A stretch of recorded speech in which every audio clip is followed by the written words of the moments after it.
Hi,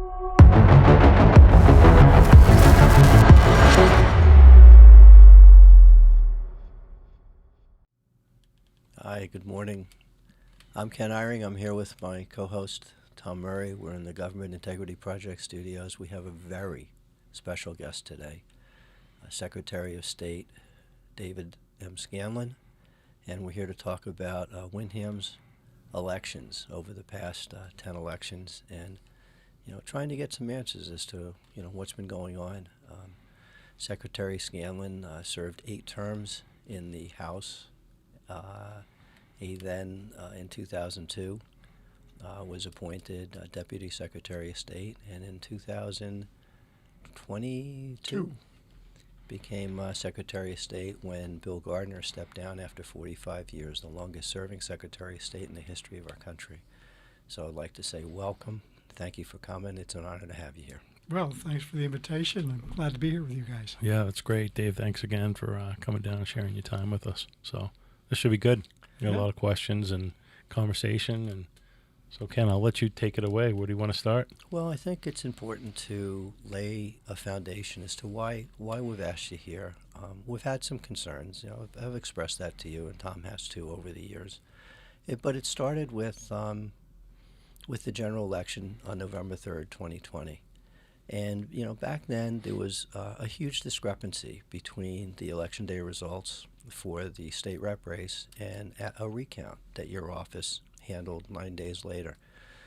The difference in the winning and losing margin was 24 votes on election day, and after that it grew to 420 votes. And, I don't know if people who are watching remember, but, back on that election, there was a lot of discrepancies across the country and a lot of uproar, and people were concerned, what's going on? Do our machines work properly? Did our election officials mess up? Was the recount done properly? And I was there at both. I was there on election night. I was there at the recount. And I always felt that your office did that spot on, 100% transparent. I was very impressed with how you made it clear that if anybody, even people who were just observing, had any concerns, stop the recount, get it resolved, and then move on. So after that, I felt very confident that your office did the right job and that the results that you produced were right. But there were questions, and we needed to know, there's this discrepancy. What happened? And, subsequent to that, there was an audit that was done by the state. The state spent $770,000 plus, brought in experts from around the country, spent 3 weeks looking at the machines, the paperwork, and whatever, and determined that there were, some issues were regarding using a folding machine, and when the ballots went through, the machines, they were folded in the wrong places. The folds went through the ovals, and that caused some problems. But, separate from that, which seems to get lost in all the conversations, is that our election officials violated over 130 election laws and procedures. And that was documented in a report that your office and the AG's office jointly put together and then sent that to our Windham election officials. That kind of triggered a series of the next 10 elections where none of them have been done properly, in our opinion. And we've actually filed official complaints. And a lot of the things that we refer to point back to official election documentation. These aren't our interpretations or our impressions. These are things that we can point to and say, the election officials themselves have documented this is what they've done, this is what they say. And yet, these types of problems keep recurring. And, I'm curious, if you've heard, feedback from other people. Our state senator has said that there are issues, and, she's tried to resolve it. Our state reps, I know, have gone to your office and talked to you, and with the AG's office having a representation there. And, it just doesn't seem like, at times, it seems like nobody really is concerned at the state level as to why our Windham officials are allowed to continue to produce inaccurate results without any kind of ramifications for that. Nobody's held accountable, I guess, is what I'm trying to say. So, would you share your thoughts about the 2020 election, and then we can move forward to some of the other elections? Because I don't want to make a blanket statement and not actually back that up with some facts. I want people to really understand who are watching that there really are some issues here, and they are continuous and they are ongoing. Sure. And just before I comment about that particular election, I would like to say that our elections generally, every town and city ward in New Hampshire, have individuals that step up to perform a specific role in the polling place. And they run for election for those positions. And you have the moderator, who's the chief election official in the polling place on the day of an election. They have broad authority, but also a tremendous responsibility to understand all of the laws related to how an election is run in a local polling place. And then you have a town clerk, which is responsible for keeping track of the ballots, especially absentee ballots, making sure that they receive applications, send the absentee ballots out, receive them when they're filled out and returned, and then make them available to the moderator on the day of the election to be properly counted. And then we have supervisors of the checklist, who are the only ones in the state that are authorized to put names on the checklist or to remove names from the checklist. Even I can't do that as the chief election official for the entire state. So these are very specific roles that are performed by individuals who are basically volunteers to do those jobs. But the individuals that run for those jobs and get elected, number one, have to make the commitment that they will do that job to the best of their ability to make sure that we run free and fair and accurate elections in the state. So, and the other thing that goes along with that is that we have had, for decades, a really good track record with the conduct of our elections. We have not had the issues that other states have faced for various reasons. And we have a good system of conducting recounts that are transparent, and anybody who's interested can come and observe that process, see how the ballots are being counted, because we are taking the physical paper ballot and counting it, making sure all of the observers have an opportunity to see the marks on the ballot and how those marks are being interpreted. So then we fast forward to 2020 and the Windham election, where there was a request for a recount. It seemed like a routine event at the time. I mean, a difference of 24 votes is certainly within the realm of expectation that a recount would be requested. And we went through all of the ballots for that recount, and we had this really huge shift in the outcome of the numbers at the end of the night. And we could not explain it. It was just, we had the results going in and coming out. It just made no sense. And we announced that, and we announced at the time that we did not have an answer for why there was such a discrepancy in the results.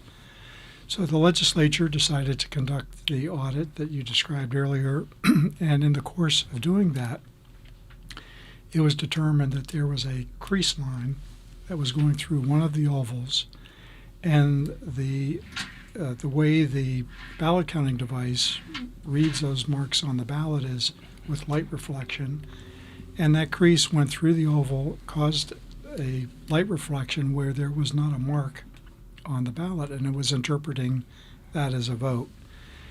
And so that was the source of the large discrepancy that took place at that, which brought to light a couple of things. One, that we have to be concerned about crease lines going through ovals.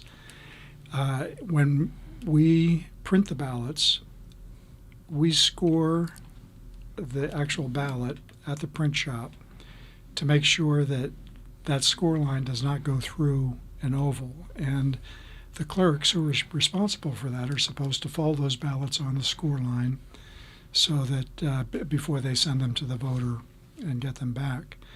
But in the case of Windham, the town clerk decided to use an uncalibrated letter folding device to speed things up. It was a shortcut, basically, to handle a lot of ballots that were there was a higher number of absentee ballots than normal because of the pandemic situation that was going on at the time. But that was, that shortcut was the cause of that discrepancy. There may have been other issues that came out of the audit that I'm just not recalling at the time, but based on that event and the fact that there were other issues related to that election in the town of Windham, the Secretary of State and the Attorney General at the time called for a monitor to be present at the next election. And that is an unusual event. I can only recall myself over the 25 years that I've been in the Secretary of State's office that a monitor was appointed to an election. In the interim between then and now, there have actually been 2 more monitors appointed to Windham specifically, which is unheard of. And that indicates that there is a fundamental problem occurring with the conduct of elections in this town. And having been familiar with the monitors and the events that have occurred, there just seems to be a fundamental issue with the election officials being able to understand how reconciliation should happen, because if you properly reconcile the numbers at the end of the night, you know whether you're close enough to know that the election was conducted properly or not. But if those numbers are off, it signifies that there is a problem. Can I just ask a quick question? Certainly. We've heard from other election officials in other towns that 1, 2, maybe 3 is an acceptable number, and anything larger than that means you're not close enough with your reconciliation process. Would you agree with that? Yeah, I would agree that the number should be very small. I think it depends on the number of ballots overall that were cast and everything. But you should be able to reconcile close enough that you know that the numbers are falling into place. And if there is a number that's off 1, 2, 3, even 4 or 5, you know that there may be an individual ballot that wasn't counted properly or something, but when they're off by 50 or 75 or 100, you know that you have to go back and really look at where that issue might be to make sure that the numbers that are reported at the end of the night are accurate. In fact, by law, our election officials can't go home until they've actually reconciled the elections on election night. The election is a continuous process, and when the polls open in the morning, that election is supposed to continue until the end of the night when you report the final results. And those final results need to make sense. So, they need to be close enough that you're confident that the outcome is what it was, that the results of the election are accurately reflect who won. But if you are unable to get there because numbers are way off, then yes, you should continue until you find out what the issue was. And if you cannot reach that point, then you need to alert my office and the Attorney General that you have this outstanding issue. What should we do? And then based on what that issue is, we would offer advice along with the Attorney General. Right. So one of the things, in addition to the election monitors, is prior to each of the elections where those election monitors were appointed, your office has provided special training for our Windham election officials. So it's not like they had an issue, they had a problem. It's not like you pointed it out but just left it at that. Your office took time and trained our election officials as to what the proper processes and procedures are. And yet these issues continue to recur.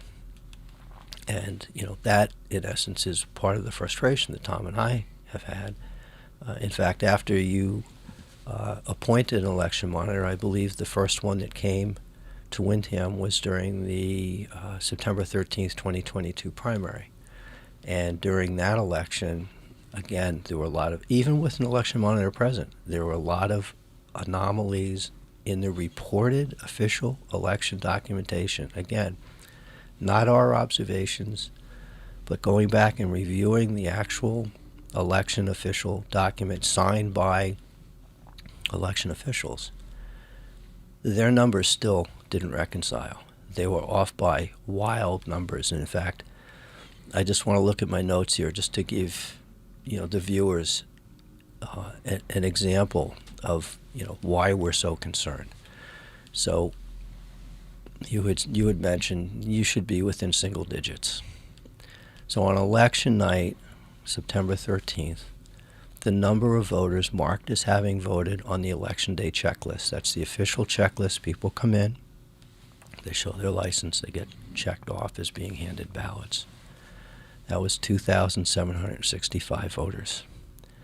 The number of voters announced on election night by our moderator was nearly 1,000 more than that, 3,724.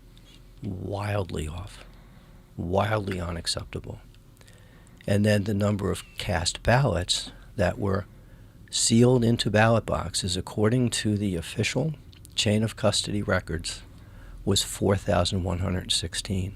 Over 1,300 more ballots cast than the number of voters who were actually marked as having voted that day. For me, that's just mind-boggling how these numbers can be reported and not reconciled ever. And even after we filed our complaint, we listed 33 different examples of how the numbers don't reconcile, because there are ways that our election officials can cross-reference. They can look at the number of voters. They can look at the voters in the machine totals. They can look at the hand-counted votes. They can add them up. That gives them a number of voters. They can go to the checklist. They can count how many people have checked in. That's another way to do it. They can go to the voting machines, which actually count the number of ballots through the machines. And when you do that work, it's not difficult. It's not rocket science. The numbers are actually pretty close when we did it. Ken, I'd just like to jump in there. I think part of the frustration, Dave, is, you spend so much time. Secretary Scanlan. Thank you, Secretary Scanlan. Thank you, Ken. Secretary, the frustration really becomes like when you do file a complaint.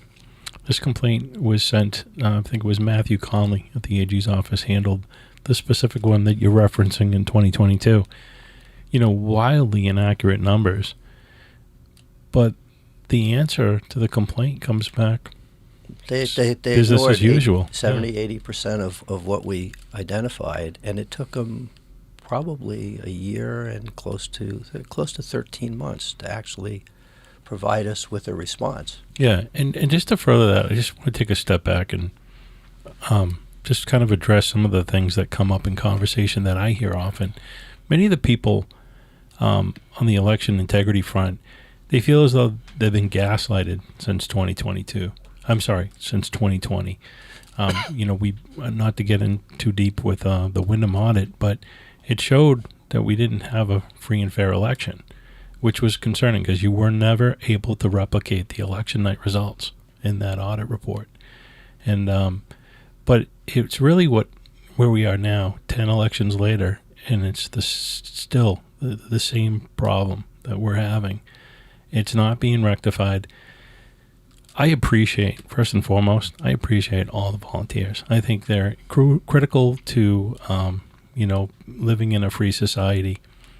The problem that we have is not all the election officials are equal. We have some that are very, very good at their job, extremely good at their job. But we have others that, quite frankly, as much as you appreciate the service, they shouldn't be serving. And these are the ones that really put all the doubt. And because by their own admission, with their own post-election certificates, the math is wrong. If I was a kindergarten teacher and I was grading, you're getting an F. You're getting a 0. It's not accurate. We've shown the documents that our Windham election officials have generated to other moderators, and they've said that it's appalling. Yeah, let's pull. It's second grade math. Let's pull up Those are not my the most terms. recent one we just had in the 2024 election. I believe this is it's important. This is the reconciliation. This is a post-election certificate. Compare. And I just want to point out that prior to, we're kind of jumping around here, but Yeah. prior to this election, which took place in November 2024, our Windham election officials, yet again, were given training by the Secretary of State's office. Yet again, there was a monitor in place to oversee the election, and yet again, the results were off by 197. Ken, I'd like to add a note to compare. that training was mandatory, and many of the selectmen and other election officials did not attend. I Correct. was there. You were there. and so, Right. yeah, that was really disappointing. But to jump into this reconciliation, this is something that the election officials have to do at the end of the night. They have to compare the sum of all votes, the voter petition, the voter participation, the voters checking in to the ballots cast. So these three numbers that you're seeing on the screen, they're all supposed to be equivalent. The differences may indicate a tallying error. So consider the size of any of the difference in light of the closest outcome. We said single digits was acceptable. And also to pick a race and or a question and to do further reconciliation, either work to resolve or reduce the differences or finalize the results knowing the differences exist. So announce these differences when announcing the results. This allows considering requesting a recount, and I want to touch on that in a follow-up question to know what the differences exist. So here we have the sum of all votes is 10,141, the voter participation at 10,318, and the ballots cast, the actual ballots cast at 10,338, 197 off. Now, I know the Assistant Secretary of State, and Aaron Hennessy, who's a CPA, looked at this and couldn't make heads or tails to try to figure out what the Windham election officials did. What's your response to that? Well, I'm looking at those numbers. If you could just leave them up there for a second. If you look at voter participation, which are the voters that are checking in at the polling place, versus the number of ballots cast, it looks like that number's within 10. That kind of makes sense. 20, yep. And is that 38 or 28? Yeah, it's I don't have 318 and glasses. 338. Okay. Yep. Yeah, I mean, that's a larger spread than it should be, but it's in the ballpark. And sometimes what happens if you have ballot clerks who are checking voters in that Mm-hmm. aren't paying attention, or they're socializing and they hand a ballot out and they forget to mark it off the checklist, you'll get a disparity like that. And that happens. What's concerning is the top number for the sum of all votes, because that's off quite a bit. And if there are votes that are missing, and that number shows it's lower than the number of people checked in, where did those votes go? Were they not assigned to candidates? You just don't know. That's the number that should have been researched. And the thing to point out, because someone who wants to defend these numbers might say, yeah, but sometimes people don't cast a vote for a candidate. But a question was also counted, and a question has a yes or no answer. So the legislature has recognized this as an issue, and they've passed laws now that have been in effect for the last couple of election cycles that require election night reporting of overvotes and undervotes, so that you can count the number of votes that were received by the candidates on the ballot, and then also factor in the undervotes and the overvotes, And you should be able to have a column next to that that is the same number all the way down the ballot. That's an excellent reconciliation method, and it would help avoid this type of if it's done discrepancy. properly. But our election That's right. officials don't do it properly because those numbers should align. So this kind of leads me back to You going to mention Exeter? I'll mention Exeter, but it leads me back to 2020. You know, we know what happened in 2020 with the folds, and we understand that due to the increase in absentees, we went from like 3% to 33%. And that increase, that didn't happen just in Windham. Windham was just the only town that was audited. And you could see that overvote number was extraordinarily high in Merrimack, Goffstown, Manchester's few wards, Salem, Portsmouth, all throughout the state. This goes to the essence of the recount. Had I not looked at a reconciliation form and I saw that sum of all votes, 197 off from the ballots cast, I probably wouldn't ask for a recount. And so this goes back all the way to 2020. What if no one asked for that recount? Because you're just taking the results at face value and you're saying, oh, wow, I'm off by 197. I'm not going to make that difference. But then when you realize, well, wait a minute, all these numbers are supposed to be equivalent, something's wrong. It's really since 2020 when we started looking and paying attention that you saw that this stuff is actually happening more frequently. 10 elections in a row in Windham by way of example. But I'm curious to see, is this happening in other towns? Because clearly we know Exeter had one, they were off by 110? 110. They got a cease and desist letter from the AG. I think that was 2018, Yeah, 2019. and that makes me wonder, why did Windham not get a cease and desist? Why are certain towns like Exeter and Hampton where they're well, they're Laconia, the moderator, was told to resign. yeah, And the reason for that was that they double counted votes on ballots with had handwritten votes on them. Windham did the same thing in one election. I believe Aaron, Deputy Secretary of State Aaron Hennessy, actually documented that in one of her reports. And yet there's no repercussions for Windham election officials. Yeah, we had a town clerk can create, after the election, in her office behind closed doors over a weekend, I can't remember how many various post-election certificates. Just making them out.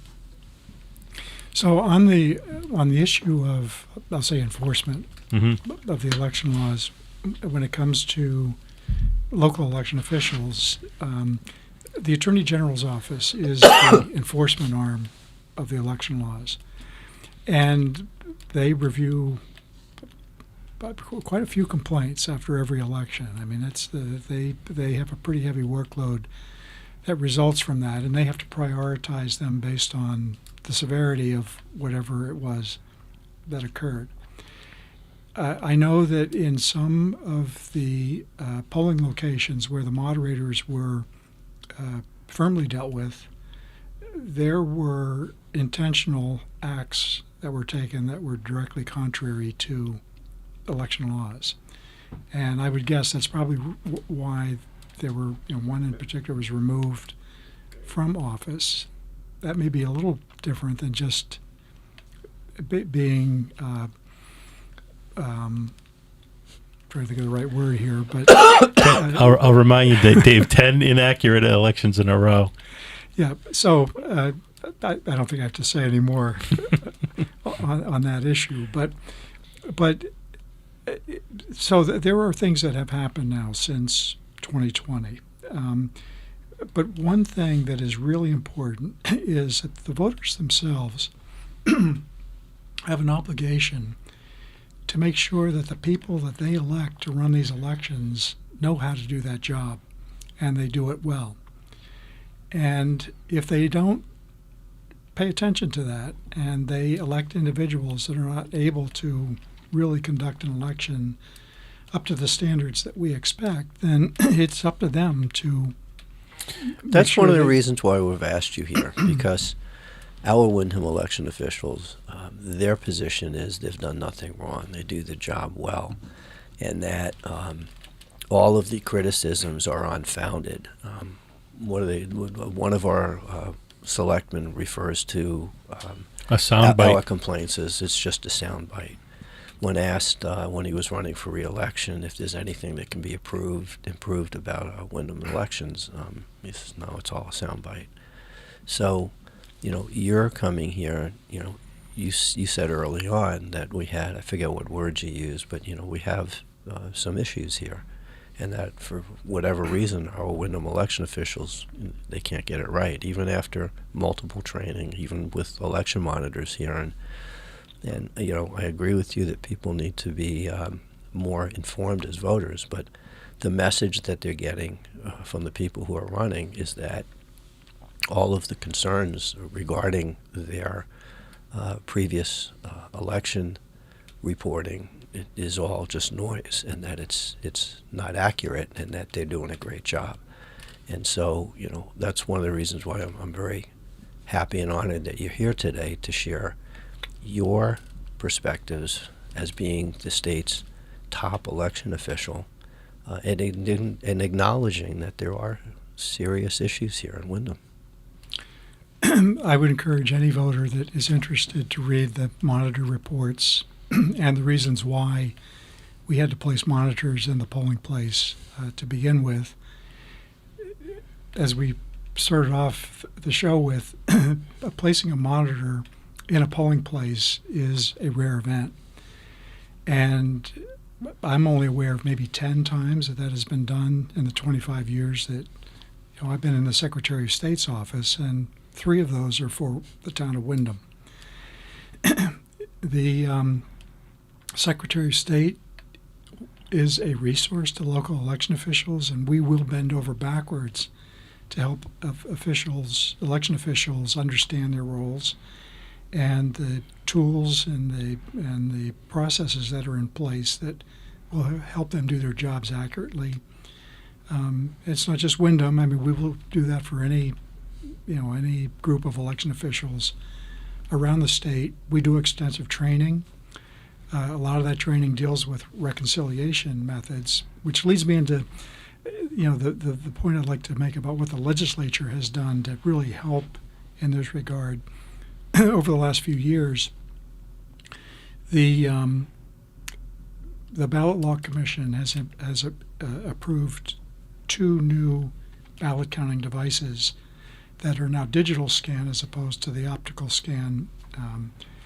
And I know that there is some concern about ballot counting machines generally, but the great thing about the digital scan devices is that they will record an image of every single ballot that goes through the device, which opens up a tremendous array of opportunities to audit the election after the fact.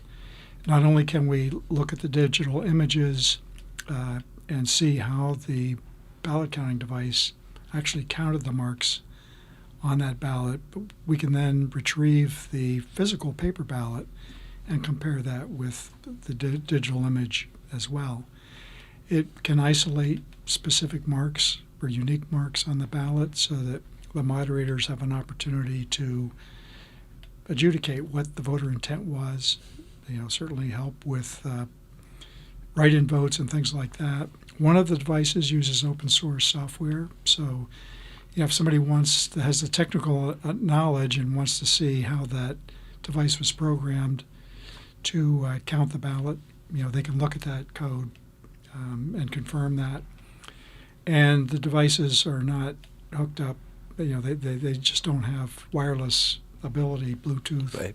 Whatever. So that's a positive thing. The legislature has also specified how we report results at the end of the night to include overvotes and undervotes so that we can see if there's a large anomaly that is taking place and be able to deal with it on the night of the election.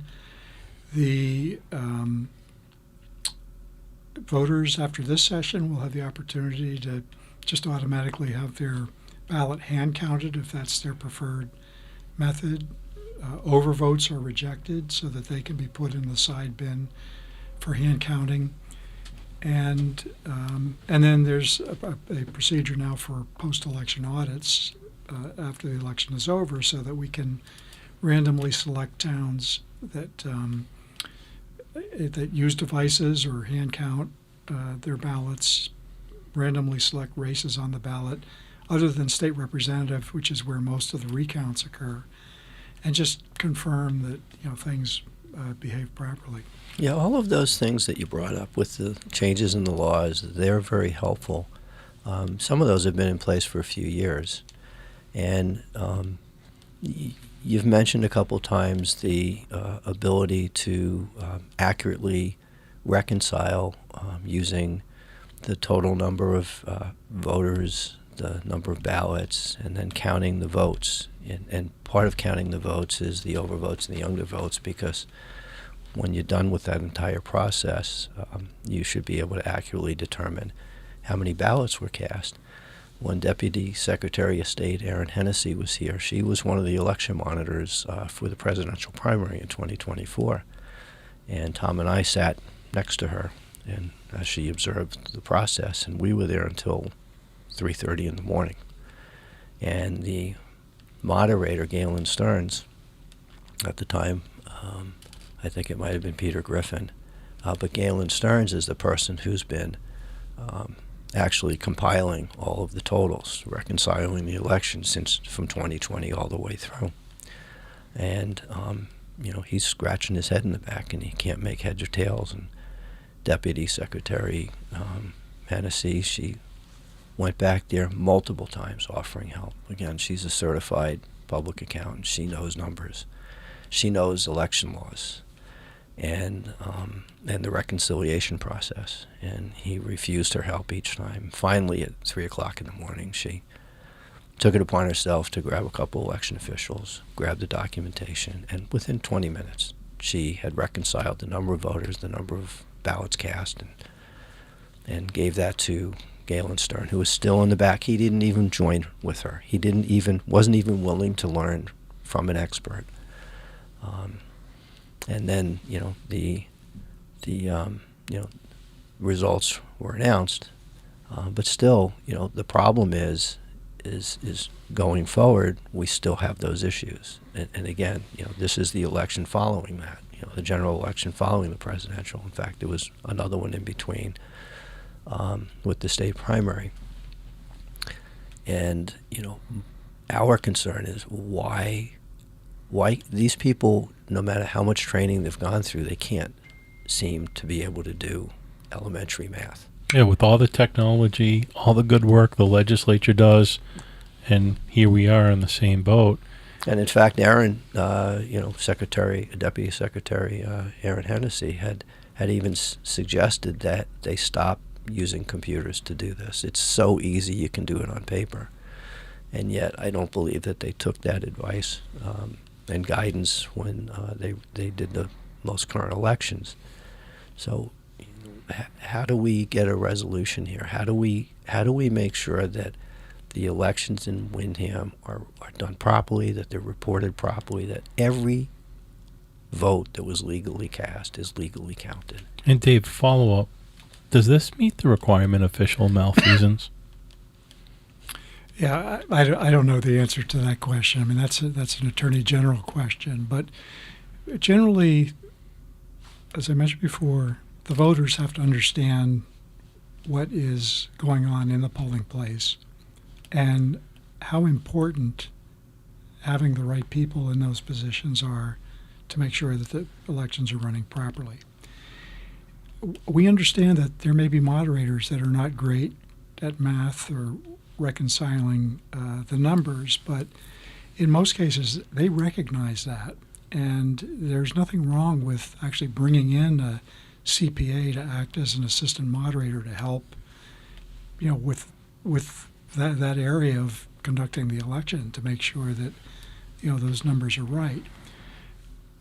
Some of the things that we've witnessed in the Windham polling place that have been concerning are just a fundamental lack of understanding reconciliation and how that works. It seems like transparency could be a lot better because, the reconciliation vote counting at the end of the night seems to be in a location that is removed from what would be reasonable public observation. And the law says that it must be in public.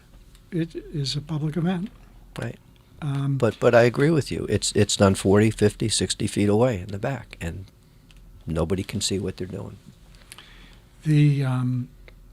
There was I think the rail at one point was lacking, so there was no real barrier between those individuals that were voting. Oh yeah, you had unauthorized people going behind the rail. And other people in the polling place.